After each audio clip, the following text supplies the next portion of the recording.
마가복음 8장 13절부터 21절입니다. 우리 같이 한번 읽을까요? 시작. 그들을 떠나 다시 배에 올라 건너편으로 가시니라. 제자들이 떡 가져오기를 잊었음에 배에 떡 한 개밖에 그들에게 없더라. 예수께서 경고하여 이르시되 삼가 바리새인들의 누룩과 헤롯의 누룩을 주의하라 하시니 제자들이 서로 수군거리기를 이는 우리에게 떡이 없음이로다 하거늘 예수께서 아시고 이르시되 너희가 어찌 떡이 없음으로 수군거리느냐 아직도 알지 못하며 깨닫지 못하느냐 너희 마음이 둔하냐 너희가 눈이 있어도 보지 못하며 귀가 있어도 듣지 못하느냐 또 기억하지 못하느냐 내가 떡 5개를 5,000명에게 떼어줄 때 조각 몇 바구니를 거두었더냐 이르되 12이니이다 또 7개를 4,000명에게 떼어줄 때 조각 몇 광주리를 거두었더냐 이르되 7이니이다 이르시되 아직도 깨닫지 못하느냐 하시니라.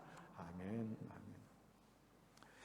여러분들 아이들을 가르치다 보면 그러니까 자녀들을 이렇게 기르느라고 가르치다 보면 때론 이 책망하기도 하고요. 그것도 때로는 그 아이들에게 이렇게 깨달음을 주려고 매를 댈 때가 있기도 합니다.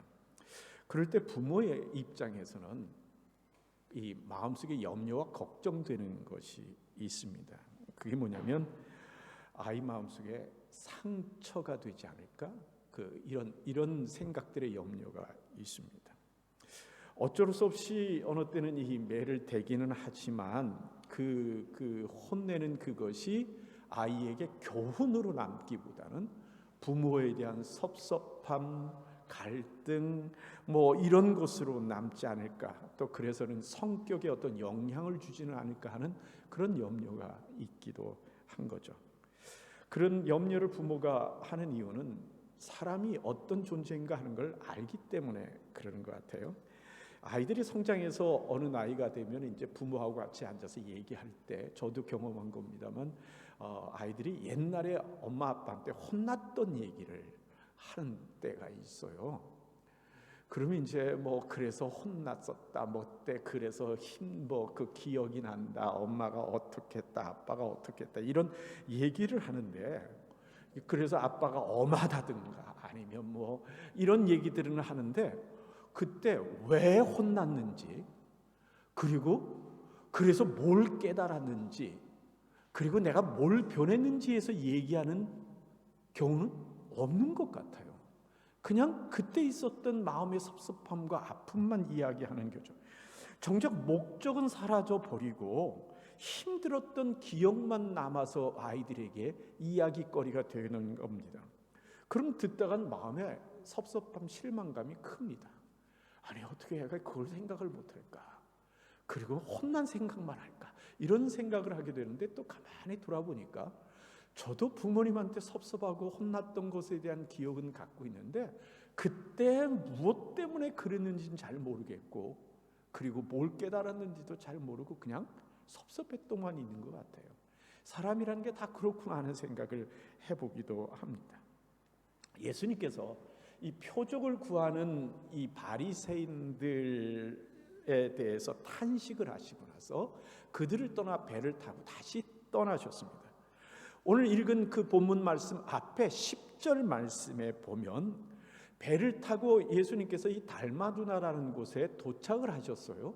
그리고 나서 그곳에서 바리새인들의 방해를 받고는 도로 배를 타고 마태복음에 보면 벳세다로 가셨다는 이야기가 나옵니다. 여러분 지도 한번 봐주시겠습니까? 지도를 보면 여러분들 보는 지도의 왼쪽에 이렇게 도시처럼 허옇게 되어 있는 것은 디베라라는 도시고 그 위쪽에 광야 지역이 이렇게 뻘뚝 튀어나온 광야 지역이 달마누다 이 지역이다라고 얘기를 했습니다. 거기서 다시 배를 타고 어디로 가느냐면 약간 동북 쪽에 있는 벳세다 지역이라는 것으로 제자들과 같이 예수님이 다시 떠나게 되는 모습이 성경에 나타납니다. 그러고 나니까 이 바리새인들과의 갈등 때문에 마음에 여유들이 전부들 없었던 것 같아요. 그 와중에 제자들이 식량을 준비하지 못하고 배를 타고 떠나게 된 겁니다. 여러분 13절부터 16절까지 다시 한번 좀 읽어보도록 하죠. 같이 읽어요. 시작. 그들을 떠나 다시 배에 올라 건너편으로 가시니라. 제자들이 떡 가져오기를 잊었음에 배에 떡 한 개밖에 그들에게 없더라. 예수께서 경고하여 이르시되 삼가 바리새인들의 누룩과 헤롯의 누룩을 주의하라 하시니 제자들이 서로 수군거리기를 이는 우리에게 떡이 없음이로다 하거늘. 이에 아마 자신들끼리도 이 떡을 준비하지 못한 것 때문에 야 준비 안 됐는데 어떡하지? 이거 하나밖에 없어 하고 둘이 서로 간에 수군수군대면서 이거 배고픈데 어떡할까 하는 얘기들이 있었던 것 같아요. 그런데 예수님께서 문득 그 제자들 앞에 이런 얘기를 꺼내는 겁니다. 오늘 말씀 15절 말씀에 있는 대로 예수께서 경고하여 이르시되 삼가 바리새인들의 누룩과 헤롯의 누룩을 주의하라라고 말씀을 하신 겁니다. 이 얘기는 예수님께서 엉뚱하게 끄는 얘기는 아니라는 거 우리 모두 알고 있습니다. 왜요? 배를 타고 떠나기 전에 그 달마누다라는 곳에서 무슨 사건이 있는가를 우리 이미 지난주에 말씀을 나눴잖아요. 그러고 나니까 그 사건에 이어서 예수님께서는 배를 타고 가시다가 제자들에게 교훈을 주기를 원하셔서 제자들에게 그 얘기를 꺼낸 거란 말입니다. 뭐라고요? 바리새인들의 누룩과 헤롯 땅의 누룩을 조심하라 라고 예수님께서 하신 겁니다. 오늘 15절 말씀에는 이 바리새인의 누룩과 헤롯 땅의 누룩을 조심하라라고만 말씀하셨지만 이 마태복음 16장 6절 말씀에 보면 사두개인의 누룩도 조심하라라고 말씀을 하십니다. 그러니까 마태는 바리새인과 사두개인의 누룩을 조심하라 하는 것이 머릿속에 남았고 이 마가는 이 바리새인들과 헤롯 땅의 누룩을 조심하라라고 하는 예수님의 말씀이 이 머릿속에 남았던 것 같아요. 그러니까 상황으로 볼 땐 이 세 부류의 모든 사람들의 누룩을 조심하라라고 말씀을 하신 겁니다. 그러니까 간단히 정리하면 이렇습니다. 바리새인들은 그 당시에 이미 신앙을 제도화한 이 종교화해버린 그러한 이 종교 지도자 권력이 돼버린 사람들이고, 그리고 사두개인들은 세속적인 그 사고와 이런 생각들을 신앙에다가 집어넣어서 혼합주의적인 이 뒤섞인 신앙을 갖고 있는 사람들의 그 그룹들이고, 그러니까 헤롯 왕은 그 당시에 헤롯 왕에 붙어서 그 헤롯 왕을 등에 업고 정치적인 힘을 쓰던 그러한 부류의 사람들입니다. 그러니까 위선적인 신앙인들, 그리고 타협적인 종교인들, 그리고 세속적인 정치 세력가들의 누룩을 예수님께서 지금 조심하라고 하시는 거죠. 왜 누룩이라는 표현을 썼을까 하는 것에 대해서는 마태복음 13장 33절 말씀에 보면 예수님께서 그 가루 서말 속에 누룩 이야기를 누룩을 넣은 이야기를 하시죠. 천국은 그렇게 확장되는 것이라고 말씀하시느라고. 그러니까 누룩이라는 의미가 뭐냐면 가만히 있지 않고 주변에게 점점 그 확장시켜 나가는 그러한 이 전염의 그 역할을 하는 모습이라고 예수님께서 말씀하시는 겁니다. 그러니까 무슨 얘기냐면 이 세 부류의 사람들은 자기들이 갖고 있는 신념이나 삶의 자세에 대해서 그냥 자기끼리 살아가는 사람이 아니라 주변의 사람들에게 자기의 생각과 신념을 확장시키고 그리고 강요하는 사람들의 모습을 가지고 있다라고 말씀하시는 겁니다. 뭐 그럴 수 있으리라고 생각합니다. 여러분, 사람이 사람들 사이에서 힘을 얻으려면 그냥 자기 갖고 있는 힘을 가만히 갖고 있는 사람은 힘을 얻지 못합니다. 어떻게 해야 되죠? 자기가 갖고 있는 힘을 사람들에게 강요를 해서 그 사람들에게 드러내야, 그래서 그 힘을 따르는 사람들을 만들어야 자기의 힘의 의미가 있는 겁니다. 똑같이 이 세 부류의 사람들, 이 바리새인이나 사두개인들이나 똑같습니다. 자기들이 갖고 있는 신념을 사람들에게 심어줌으로써 그들의 생각을 따라오는 이 추종자들을 만들어야 자기들이 힘이 생기는 거란 말입니다. 그래서 그것을 확장시키는 모습을 가지고 있는 겁니다. 위선적이고 타협적이고 세속적인 생각을 사람들에게 강요하는 무리들인 거죠. 한쪽은 성경의 진리에 인간적인 욕심과 위선을 넣었고, 또 이 사두개인들은 성경의 진리에 세속적인 주장, 사람들이 좋아하는 이야기들을 그 속에 넣었고, 그리고 한쪽은 다른 사람의 힘을 등에 업고 세속에 힘을 쓰는 사람들인 겁니다. 이들이 결국 나중엔 예수님을 죽이려 할 땐 다 같이 하나가 되는 모습을 보이는 것을 성경에서 우리는 발견합니다. 우리가 이 세상에 살아가면서 조심해야 할 것들도 그러합니다. 하나님께서 여호수아서 1장 7절에서 이런 말씀하십니다. 여호수아서 1장 7절 말씀 같이 읽어볼까요? 시작. 오직 강하고 극히 담대하여 나의 종 모세가 내게 명령한 그 율법을 다 지켜 행하고 우로나 좌로나 치우치지 말라. 그리하면 어디로 가든지 형통하리라. 예, 좌로나 우로나 치우치지 말라라고 말씀을 하십니다. 하나님의 말씀을 이용하는 자들에게도, 하나님의 말씀을 외면하는 자들도, 하나님의 말씀을 혼란케 하는 이들에게도 기웃기어리거나 그들에게 기울지 말고 우리의 믿음 말씀 위에서 살아갈 것을 요청하고 있는 겁니다. 여러분 시편 1편 1절부터 6절까지 말씀 우리 같이 한번 읽어볼까요? 시편 1편 1절부터 6절입니다. 같이 한번 읽어봅시다. 시작. 복 있는 사람 악인의 꾀를 따르지 아니하며 죄인의 길에 서지 아니하며 오만한 자들의 자리에 앉지 아니하고 오직 여호와의 율법을 즐거워하여 그의 율법을 주야로 묵상하는 자다. 그는 시냇가에 심은 나무가 철을 따라 열매를 맺으며 그 잎사귀가 마르지 아니함 같으니 그가 하는 모든 일이 다 형통하리로다. 악인들은 그렇지 아니하며 오직 바람이 나는 겨와 같도다. 그러므로 악인들은 심판을 견디지 못하며 죄인들이 의인들의 모임에 들지 못하리로다. 무릇 의인들의 길은 여호와께서 인정하시나 악인들의 길은 망하리로다. 예, 이것이 바로 우리 성도들의 길입니다. 그런데 우리의 삶의 모습에서는 그렇지 않고 무척 혼란스러울 때들이 있곤 합니다. 자, 말은 조금 이렇게 혼란스러울지 몰라도 여러분들 제가 무엇이 옳은지 두 가지를 제시할 테니까 그 둘 중에 하나를 좀 선택해 주십시오. 자, 첫 번째, 우리의 자리에서 하나님을 바라본다. 두 번째, 하나님 편에서 세상을 바라본다.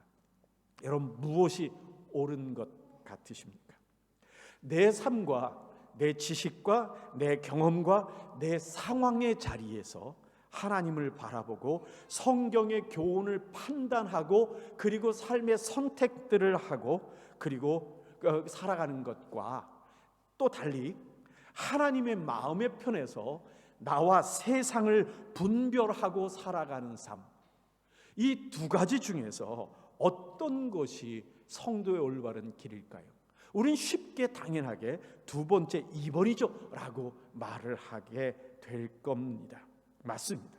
우리의 신앙이 인간들끼리 필요해서 만들어 놓은 것이 아니고 하나님이 우리에게 주신 하나님과의 관계라는 것을 분명히 우리가 알고 있다면, 그리고 우리의 하나님이 창조 주시고 구원 주시고 심판 주시라는 사실을 우리가 믿는다면 당연하게 하나님의 눈으로 우리를 바라보고 세상을 바라보고 판단하고 평가하는 것이 옳은 삶일 겁니다.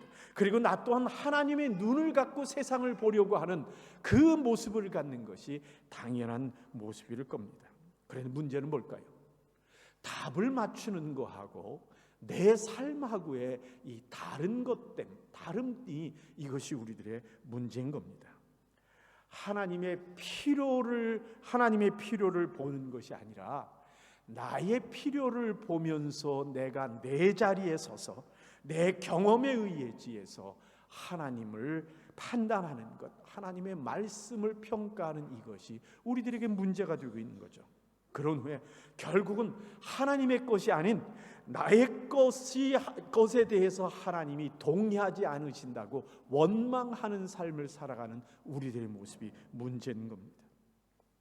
솔직한 표현으로는 이런 것은 신앙이라고 말할 수 없습니다.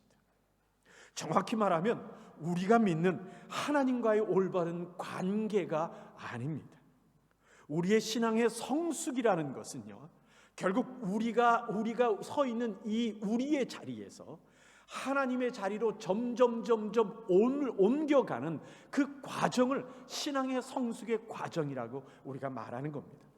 그런데 하나님을 알아가는 열심을 우리가 선택하지 않고 그 열심을 통해서 옮겨가는 것을 포기하고 자기의 자리에서 신앙생활을 하는 건 내가 맞아, 내가 옳아라고 하는 것을 고집하게 되면 결국 우리도 얼마간 신앙생활을 하다가는 이 세 종류의 부류의 사람의 자리에 우리도 나도 모르게 가 있게 되어버리고 마는 겁니다. 어떤 거요? 위선적이라든가 아니면 타협적이라든가 아니면 그냥 신앙을 몰라 그리고 버려버리던가. 예수님은 지금 제자들에게 이 세 종류의 부류의 사람들에게 속지 말라고 지금 말씀하시는 겁니다. 그런데 오늘 말씀해 보니까 제자들의 반응이 어떻습니까? 여러분 16절부터 21절까지 말씀 우리 같이 한번 읽어볼까요? 16절부터 21절입니다. 같이 읽죠. 시작.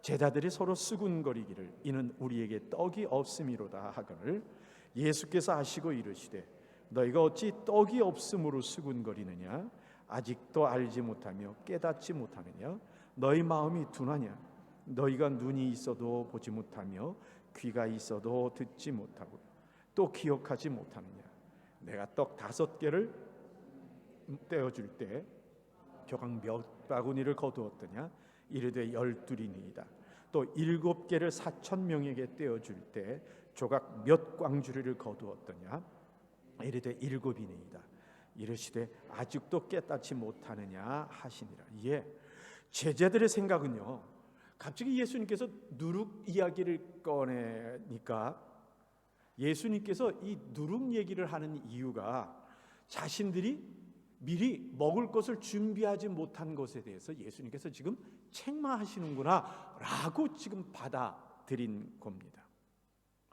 성경의 다른 번역을 보면 오늘 말씀 이 8장 16절 말씀에 대해서 이렇게 그 번역을 한 것이 또 하나 있더라고요. 하지만 우리 여전히 떡 없잖아 라고 제자들이 말했다라고 표현되는 번역이 하나 있어서 참 독특하게 봤습니다. 그러니까 무슨 얘기예요? 떡이 없는 것에 대해서 서로 간에도 불평하면서 누가 준비 안 했어? 라고 서로 간에 이야기를 하거나 아니면 예수님께서 그 얘기 꺼내잖아. 그러니까 그래도 어떻게 떡 없는데 이렇게 얘기하는 그 모습이라고 표현하고 있는 거죠. 이 모습에 대해서 이렇게 받아들이는 제자들의 모습에 대해서 예수님께서 지금 답답해 하시는 것이 이 나타나고 있는 오늘 본문의 이야기입니다. 지금 예수님께서 뭘 얘기하시려고 하신 거예요? 거짓된 지도자들이 주는 악한 영향력을 너희는 거부하고 피해라 라고 하는 것을 말씀하시려고 하는데 제자들은 자기의 필요나 그리고 자기들의 부족함에 어떤 자기들의 입장에서 전혀 벗어나지 않고 거기에 머물러서 그냥 닫아버리고 사는 삶을 잊고 있는 모습을 갖고 있는 겁니다. 예수님의 마음이 아니라 생각이 자신들이 준비하지 못한 떡에 지금 관심이 집중돼서 거기에 머물러 있는 이들의 모습을 가지고 있는 겁니다. 그러니 예수님은 지금 누룩 얘기하려고 하는데 이 제자들은 부족한 떡에 관한 이야기라고 지금 받아들이고 있는 겁니다. 이것에 대해서 예수님께서는 어떤 대답을 하십니까? 마태복음 16장 6절 말씀 우리 같이 한번 16장 8절 말씀 우리 같이 한번 읽어볼까요? 마태복음 16장 8절 말씀입니다. 같이 한번 읽어보죠. 시작. 예수께서 하시고 이르시되 믿음이 적은 자들아 어찌 떡이 없으므로 서로 의논하느냐. 예수님께서 제자들에게 하는 얘기가 뭐냐면 믿음이 적은 자들아라고 지금 그들에게 이야기를 하고 있는 겁니다. 도대체 예수님의 교훈에 대해서 이렇게 어울리지 않는 제자들의 반응을 우리는 어떻게 받아들여야 할까요? 자신의 필요에서 떠나지 못하고 있는 이 제자들의 모습 말입니다. 혹시 우리는 우리의 삶에서 그런 경험을 하지는 않으십니까? 누구하고 얘기를 하는데 나는 이 얘기하고 있는데 저 사람은 자기 생각 속에 이렇게 갇혀가지고 똑같은 얘기 반복하면서 내 얘기를 전혀 이해하지 생각을 하지 않고 자기 생각만 이야기하는 그런 사람 하고 대화해 본 적이 있으십니까? 그럼 정말 답답하죠. 여러분 그런 예를 어디에서 볼 수 있냐면 아주 어린 아이들에게서 볼 수 있는 모습 중에 하나입니다. 뭐예요? 아무리 부모가 뭐라고 설명을 해도 하면서 자기 먹을 거 없다고 왜 안 주느냐고 이렇게 우겨대면서 징징대는 아이들의 모습. 그리고 마켓에 가면 주저앉아가지고 그거 안 사준다고만 그냥 우기고 있는 아이의 모습. 떠올릴 수 있지 않으십니까? 우리 첫 번째 아이, 딸아이가 어렸을 때 먹는 걸 정말 무척 좋아했었습니다. 그래서 이 샌디에고에 있을 때 시월드라는 곳에 이제 테마파크가 있거든요. 그곳에 연중 티켓을 연중 이용권을 구입해 가지고 이제 아이 데리고 갑니다. 가면 이제 지금은 음식을 못 갖고 들어가게 돼 있는데 그 당시에만 해도 음식을 갖고 들어갈 수 있었어요. 마실 거랑. 그래서 백팩에다가 이제 그걸 넣고 갑니다. 그런데 백팩에다가 먹을 것 넣고 가는 이유는 뭐죠? 들어가서 먹으려고 가져가는 거죠?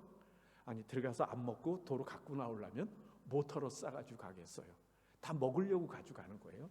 그럼 가서 이제 먹으려고 이제 때가 되면 먹을 계획을 세우고 이제 쇼를 보잖아요. 그럼 돌고래가 팍 튀어서 하고, 그 다음에 범고래 그 킬러 웨일이라는 큰 이거 막 쇼를 합니다. 그럼 이제 우리는 그거 보여주려고 데워왔단 말이에요. 그런데 얘는 그건 안 보고 옆에 사람 먹는 거 쳐다보고 있고, 그 다음엔 엄마 백팩만 쳐다보고 있는 거예요. 그리고 뭐라 그러면 엄마 근데 그거 언제 먹어? 이 얘기만 꺼내는 거예요. 아니야, 지금 쇼를 보고 이따 먹자. 끝나고 먹자. 그래도 가만히 그거 쳐다보고 언제, 근데 엄마 그걸 언제 먹어? 이 얘기만 하는 거예요. 결과는 어떻게 될까요? 당연히 혼나겠죠. 그리고요, 가져갔던 거 반도 못 먹고 갖고 나오면서 기분 상해가지고 일찍 나와서 돌아가는 겁니다. 차 타고 나면 그 다음에 무슨 얘기 들을까요? 너 그렇게 하면 다음부터 안 온다? 한마디 듣고 집에 가는 거죠. 여러분, 우리가 하나님과 사이에서도 혹시 그렇게 살아가는 건 아닌가 하는 생각을 해봅니다. 예수님의 답답한 마음이 오늘 말씀 17절부터 21절에 그대로 담겨 있습니다. 한 번 읽어봅시다. 17절부터입니다. 같이 읽을까요? 시작. 예수께서 하시고 이르시되 너희가 어찌 떡이 없음으로 수군거리느냐? 아직도 알지 못하며 깨닫지 못하느냐? 너희 마음이 둔하냐? 너희가 눈이 있어도 보지 못하며 귀가 있어도 듣지 못하느냐? 또 기억하지 못하느냐? 내가 떡 5개를 5,000명에게 떼어줄 때 조각 몇 방울을 거두었더냐? 이르시되 12이니이다. 또 7개를 4,000명에게 떼어줄 때 조각 몇 강저리를 거두었더냐? 이르되 7이니이다. 이르시되 아직도 깨닫지 못하느냐 하시니라. 이에 예수님께서 뭐라 그러시는 겁니까? 지난번에 보리떡 5덩어리고 너 내가 몇 명 먹였지? 그리고 몇 바구니나 남겼지? 지난번에 며칠 전에 보리떡 7개 갖고 어떻게 됐지? 그리고 얼마나 남았지? 그리고 예수님께서 말씀하시는 거란 말입니다. 그 얘기는 무슨 말일까요? 지금 떡 한 덩어리밖에 없는 것 때문에 걱정하는 것이 너희들이 해야 될 일이냐? 지금 너희가 지금 누구 하고 있는 것이고 너희들이 지금 예전에 뭘 경험했는데 지금 이러고 있는 거냐? 라고 예수님께서 말씀하시는 겁니다. 그동안에 본 게 뭐고 그동안에 경험한 게 뭔데 여전히 걱정을 하면서 내가 주는 교훈을 그렇게 받아들이고 있는가라고 주님이 말씀하시는 겁니다. 여전히 깨달음 갖지 못하고 무엇이 있다 없다에 온 마음을 쏟고 있는 이 제자들의 모습에 대해서 예수님이 답답해 하시는 겁니다.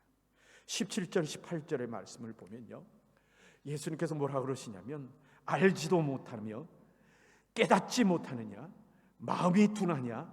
눈이 있어도 보지 못하며 귀가 있어도 듣지 못하느냐? 또 기억지 못하느냐? 무슨 얘기일까요? 똑같은 얘기잖아요. 결국은요, 뭐 알지 못하고 듣지 못하고 똑같은 얘기를 6번이나 반복하면서 예수님께서 그렇게 답답해 하시는 거예요. 제자들의 그냥 그 자리에 자기 자리에 서 있는 그 모습에 대한 답답함이신 거죠.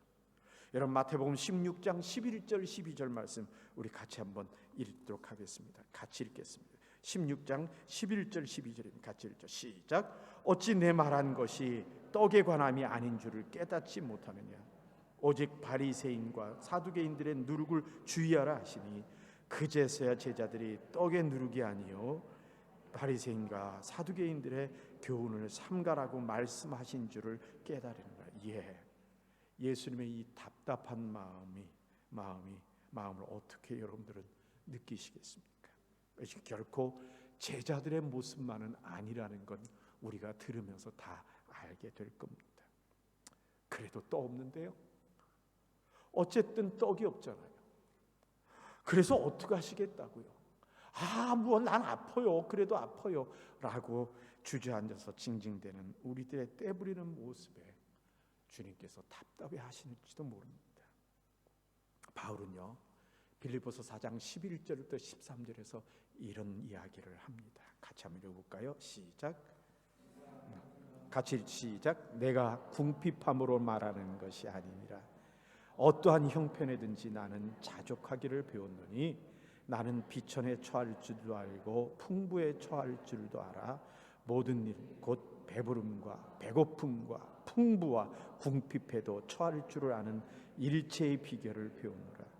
내게 능력 주시는 자 안에서 내가 모든 것을 할 수 있느니라. 이에 바울은 어떤 사람이길래 이런 어려움, 절대적인 어려움에서도 자족할 수 있다라고 말할 수 있었을까요? 바울은요, 어려움과 풍요의 상황을 보는 것이 아니라 그 어려움과 풍요의 의미를 가지고 계시는 하나님을 보았기 때문에 그것이 가능합니다. 어려움에 집중을 하는 사람은요, 하나님의 뜻을 깨닫지 못합니다. 풍요로움에 빠져 있는 사람은요, 하나님이 주신 기회를 오해합니다. 힘들다고 투덜대고 넘친다고 그냥 좋아만 한 사람은요, 하나님이 그 모든 상황에 주시는 교훈을 놓치고 맙니다. 바울은요, 도리어 고린도후서 11장에서 자기의 힘들고 어려운 수많은 고난에 대해서 잔뜩 쓴 다음에 30절 31절에서 이런 이야기를 합니다. 우리 같이 한번 읽어볼까요? 시작. 내가 부득불 자랑할진대 내가 약한 것을 자랑하리라. 주 예수의 아버지 영원히 찬송할 하나님이 내가 거짓말 아니하는 것을 아시느니라. 예, 그의 눈에는 지금 당하고 있는, 아니 과거에 당했던, 앞으로도 당할 어려움이 눈에 있는 것이 아닙니다. 그 가운데 하나님이 왜 나에게 이런 것을 주시냐 하는 것에, 하나님은 나를 위해 무엇을 목적하고 계시는가 하는 것에 더 관심이 있는 것, 그것이 거짓말이 아니라고 말하고 있는 겁니다. 왜요? 하나님을 알았기 때문입니다. 말씀을 맺겠습니다. 우리 잠언 4장 23절부터 27절까지 같이 한번 읽어보죠. 같이 읽을까요? 시작. 모든 지킬 만한 것 중에 너의 마음을 지키라. 생명의 근원이 이에서 남이니라. 구부러진 말을 내 입에서 버리며 비뚤어진 말을 내 입술에서 멀리하라.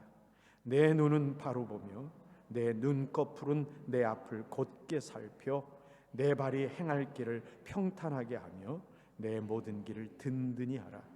좌로나 우로나 치우치지 말고 내 발을 악에서 떠나게 하라. 이에 하나님은 우리에게 좌로나 우로나 치우치지 말라고 하십니다. 위선과 혼합적인 신앙과 세속의 누룩을 조심하라라고 말씀하십니다.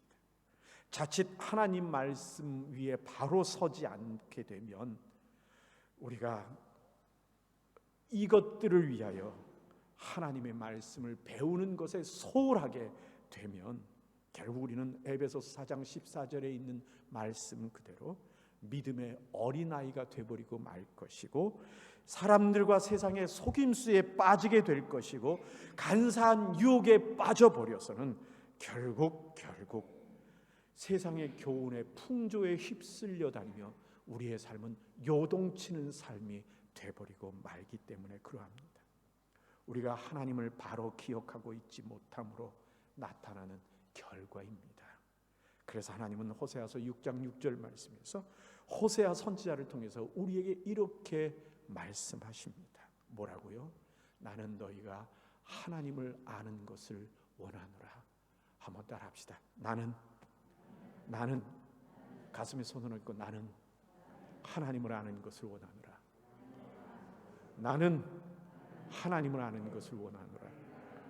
아멘이십니까? 네. 내 손에 무엇이 있는가에 눈을 두기보다는 하나님께서 무엇을 내게 말씀하시려고 하시는가에 귀를 기울이고 깨닫는 우리가 되었으면 좋겠습니다.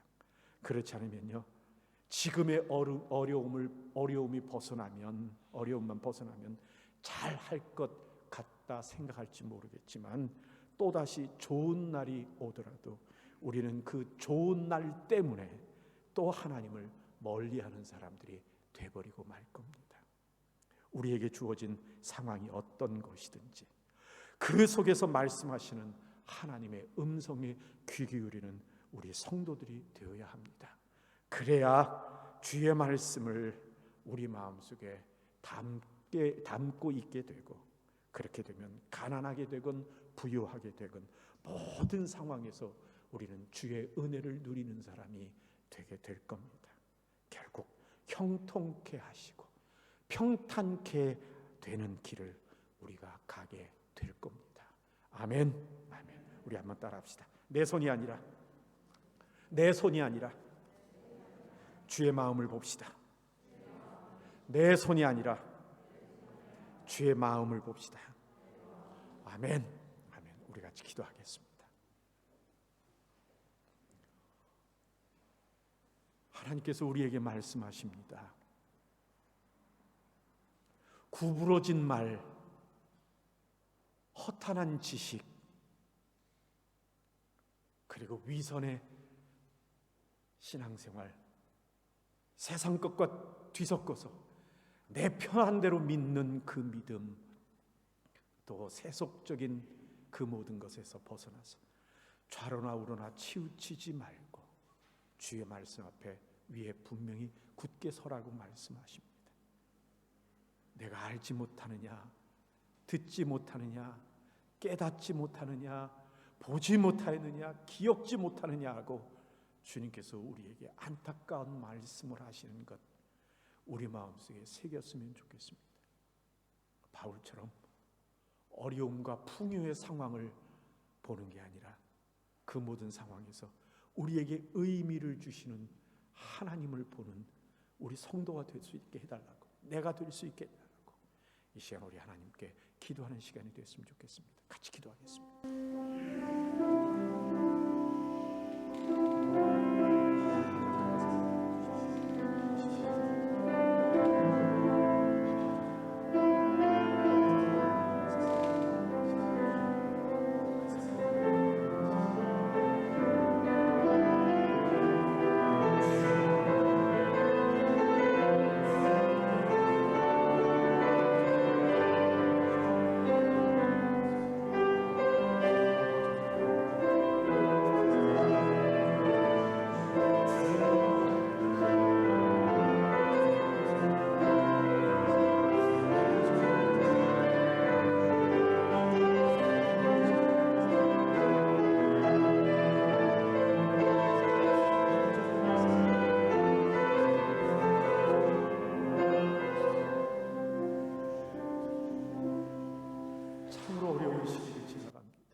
당장 내 손에 한 덩이의 떡이 없는 시기를 우리가 살아갑니다.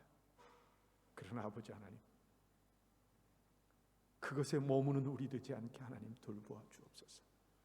그동안 수많은 시간 동안에 우리가 하나님을 경험했고 하나님을 알아왔는데 지금 어려움이 나를 믿음의 초보로 끌고 가지 않게 하나님 돌봐 주시고, 주의 말씀이 무엇이고 우리의 가정에 내게 주시는 하나님의 의미가 무엇이고 우리 교회에 주시는 뜻이 무엇인지를 깨달아 힘들고 어려운 중에도 주의 은혜를 누리게 하시며 평탄케 하시고 형통케 하시는 하나님의 인도하심을 경험하는 우리 되게 하나님 돌보아 주셔서 이 모든 일이 끝난 그 어느 날 되돌아보며 하나님께서 나를 얼마나 키우셨고 나를 준비시키셨던가 하는 것을 깨닫는, 간증하고 고백하는 그날이 되도록 하나님 우리에게 함께하여 주시옵소서. 예수님 이름으로 기도하옵나이다. 아멘.